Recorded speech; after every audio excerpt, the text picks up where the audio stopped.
الرحمن الرحیم السلام علیکم ورحمۃ اللہ وبرکاتہ۔ معزز سامعین و ناظرین، رمضان المبارک کے بابرکت ایام میں آخری دنوں میں آپ صلی اللہ علیہ وسلم کی ایک سنت رہی ہے جس کو اعتکاف کہا جاتا ہے۔ معزز دوستو، اعتکاف کے بارے میں انشاءاللہ اس مختصر سے کلپ میں ہم پڑھیں گے کہ اعتکاف کا کیا فضیلت ہے، اسی طرح اعتکاف کرنے کے لیے کیا کیا شرطیں ہیں، اور اسی طرح اعتکاف کا حکم شریعت میں کیا ہے۔ معزز دوستو، اعتکاف ایک ایسی عبادت ہے کہ اعتکاف کرنے والا اگر ویسے بھی مسجد میں بیٹھا رہتا ہے تو پھر بھی اس کا شمار عبادت گزاروں میں ہوتا ہے اور اس کا کوئی لمحہ ضائع نہیں ہوتا، اور مسجد میں بیٹھے بیٹھے اس کو بے شمار اعمال صالحہ کا ثواب ملتا رہتا ہے۔ چنانچہ حضرت عبداللہ ابن عباس رضی اللہ تعالیٰ عنہ آپ صلی اللہ علیہ وسلم کا یہ ارشاد نقل فرماتے ہیں کہ اعتکاف کرنے والا گناہوں سے محفوظ رہتا ہے، اور اعتکاف کرنے والے کو تمام ان نیکیوں کا ثواب ملتا رہتا ہے کہ جس کو وہ اعتکاف کی وجہ سے سر انجام نہیں دے سکتا۔ معزز دوستو، اسی طرح آپ صلی اللہ علیہ وسلم کا یہ ارشاد بھی نقل کیا گیا ہے کہ جو شخص اللہ رب العزت کی خوشنودی کی تلاش میں ایک دن کا اعتکاف کرتا ہے تو اللہ تعالیٰ اس کے اور جہنم کے درمیان 3 ایسی بڑی خندقیں حائل فرما دیتے ہیں جو دنیا جہان سے زیادہ چوڑی اور وسیع ہوتی ہے۔ رمضان کے آخری عشرہ کے اعتکاف کے سلسلے میں آپ صلی اللہ علیہ وسلم نے حکم ملنے کے بعد کبھی اس کا ناغہ نہیں فرمایا، اور ایک روایت میں آتا ہے کہ جس شخص نے رمضان المبارک کے 10 دنوں کا اعتکاف کیا اس کو 2 حج اور 2 عمروں کا ثواب عطا کیا جائے گا۔ من اعتکف عشرا فی رمضان کان کحجتین و عمرتین۔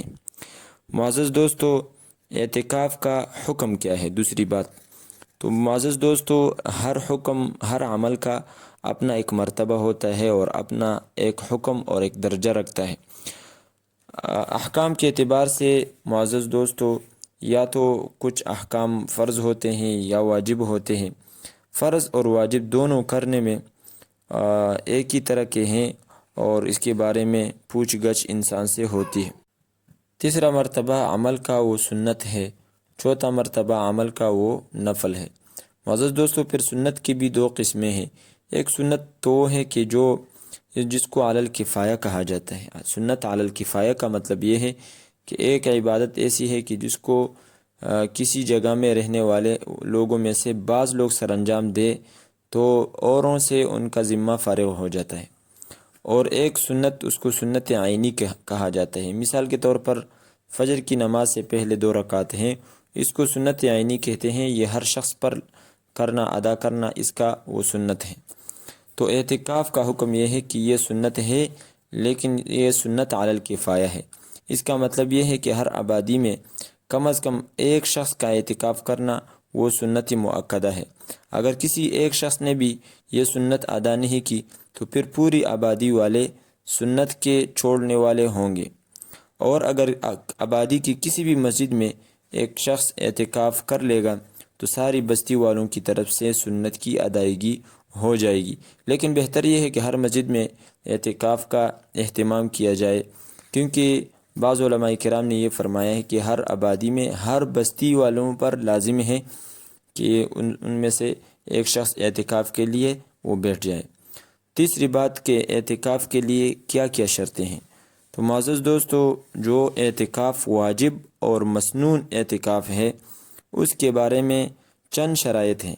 نمبر 1 کہ اس اعتکاف کے لیے بیٹھنے والا شخص مسلمان ہو، کیونکہ کافر کا اعتکاف معتبر نہیں، وہ اس لیے کہ اعتکاف ایک عبادت ہے اور کافر پر عبادتیں کلمہ شہادت پڑھنے سے پہلے لازم نہیں۔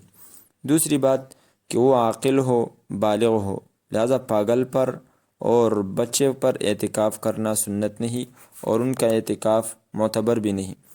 تیسری شرط نیت کا ہونا، لہذا اگر کوئی شخص بغیر نیت کے مسجد میں سال کے لیے کیوں نہ ٹھہرے، اس کا یہ ٹھہرنا یہ اعتکاف میں شمار نہیں ہوگا۔